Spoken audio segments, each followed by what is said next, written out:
Alright guys, I'm back with my review of this week's TNA Impact Wrestling for February 21st, 2013, and I didn't really care much for the show. It made everything last week pointless, pretty much. And the main event, I don't know what the hell that was supposed to be. It was really lame. Austin Aries and Bobby Roode were barely on this show, and it just felt like it was a huge Hogan love fest with no payoff. And I don't know, I wasn't really into this one. None of the matches were really standouts or anything either, so it was kind of just an average show. But it starts off with Hogan coming out and talking about the Aces. He says Bully Ray's the #1 contender. He's going to face Jeff Hardy at Lockdown. Big surprise. I said in my review of last week's show that if Bully Ray was the one chosen to face Hardy, then there's a good chance at Lockdown he's going to join the Aces and Eights. So Bully Ray comes out, he's all surprised, he thanks Hogan and says he just wants to make him proud. A very I love you pop moment. And they set up a six-man tag match with Bully Ray, Sting, and Hulk Hogan versus the Aces and Eights. So that's the main event. And I bet these fans were pissed when they didn't get it. I mean, Hogan could have just stood on ringside or threw some punches, something, I don't know. But he didn't even... I mean, I understand what they were going for here, but it was so predictable. You knew there was no chance in hell that Hulk Hogan was wrestling this match. But the people who showed up were expecting this. So I feel like the fans in attendance were probably really pissed off, but yeah. I mean, I wasn't surprised Hogan didn't wrestle this match. I thought maybe he would stand at ringside or stand on the apron, throw some punches, maybe something like that. But yeah, I didn't expect him to go out there and take a leg drop, so. Daniels and Kazarian tell Austin Aries and Bobby Roode to follow their lead in the tag match later. And it's Roode, Aries, Kazarian, and Daniels versus Chavo, Hernandez, Joseph Park, and James Storm. Really showing the lack of tag teams in TNA. And this made me wonder, where the hell is Matt Morgan and Joey Ryan? I mean, you remember when Matt Morgan was wearing Hulk Hogan's robe and that led to nothing? Stupid shit like this, man. So Kazarian and Daniels refuse to tag in Aries and Roode. The teams argue, Aries and Roode leave. Chavo and Hernandez hit the pounce and the frog splash on Daniels. James Storm hits the super kick on Kazarian, and Joseph Park hits the splash for the win. Robbie E with Rob Terry, they're still together, versus Rockstar Spud. And Rockstar Spud's not really bad or anything, but unfortunately for him, I don't see them using him once they get back to the States. It's not going to happen. So it sucks for him, but yeah, I don't see TNA trying to push this guy once they get back to America. So Robbie E tries to use the list, and Rob Terry won't let him. So he turns around, he gets rolled up by Rockstar Spud, loses the match, and afterwards he's yelling at Rob Terry, grabbing his face, he bitch slaps him, and Rob Terry gets really pissed off and rips his shirt off, and then Robbie E leaves. He runs away. And I'm still not positive that this means they're broken up.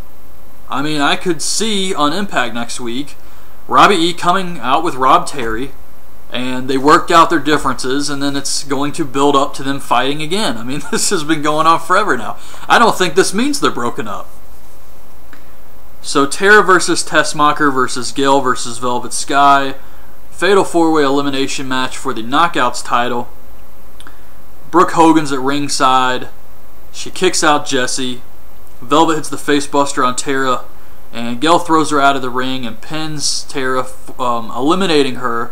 So instantly you know there's going to be a new Knockouts champion in this match. Gail gets Tessmacher on the top rope, and Velvet Sky runs in. Did she trip on the rope here? Because that's what it looked like to me. I had to watch it back a couple of times. But she's trying to get in the ring and just trips over the rope and starts walking like she's drunk. I don't know if she was trying to sell it or something, but they hit the powerbomb superplex combo. Velvet reverses a roll-up, eliminating Tessmacher. And then she hits the facebuster on Gail Kim for the win. So Velvet Sky is the new Knockouts champion. Hogan tells Sting to keep an eye on him out there. Sting walks maybe 4 feet away, and Bully Ray says, "Did you talk to him? Is he cool?" Like they're not right there. This was ridiculous. So Samoa Joe versus Garrett Bischoff. Joe goes for the muscle buster, but Wes Briscoe runs out. Joe beats his ass too. And what happens here? Garrett Bischoff takes out his leg. So they start beating up Joe. Kurt Angle runs out to make the save and announces that at Lockdown it's going to be Kurt Angle versus Wes Briscoe in a steel cage. This does not make me want to see this show. Kenny King versus RVD for the X Division title. Kenny King was pretty good in this match here. At one point, he's got his ass over RVD's face, and he does the Rob Van Dam thing to his ass. I thought that was hilarious. But RVD wins. He beats him clean with the frog splash. So, I don't know what they're going to do with Kenny King. Brooke is concerned about Hulk. He says the greatest wrestler of all time, Sting, is out there with him. And Brooke says, "Tell them to protect you." Oh my God. Devon, Doc, and Anderson versus Sting and Bully Ray. Hogan doesn't show up. His music, they play it twice. He never comes out. Very predictable. So it's a 3-on-2 match here.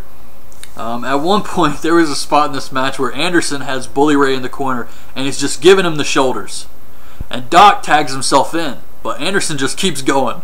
And then he reaches back for a tag.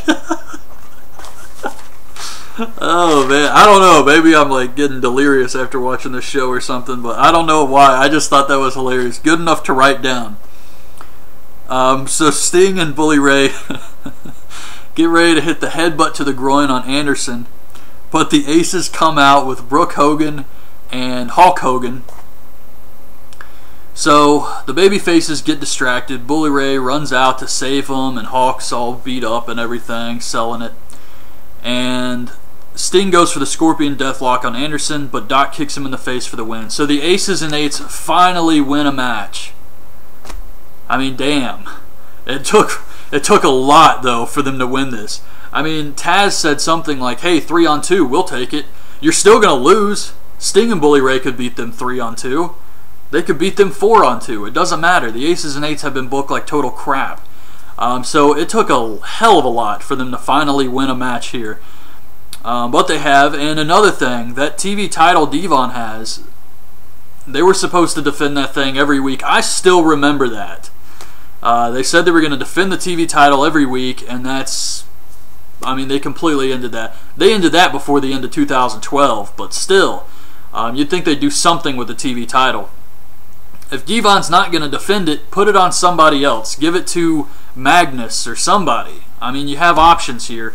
And AJ Styles has still been off TV for a long time, so I'm kind of curious where they're going to go with him. But yeah, Impact is back in the States next week, so Jeff Hardy will be back on the show, and I guess they'll start this build towards Lockdown. Probably this whole Jeff Hardy and Bully Ray, you know, they're both tough competitors. There's this mutual respect, and then at Lockdown, Bully Ray turns on him and joins the Aces and Eights. That's what I see happening. But yeah, as far as this Impact goes, really just an average show this week. A goofy, crazy as hell show. So anyways, that's my review. Hope you guys liked the video. Leave your thoughts on this week's show in the comments, and thanks for watching. Bye.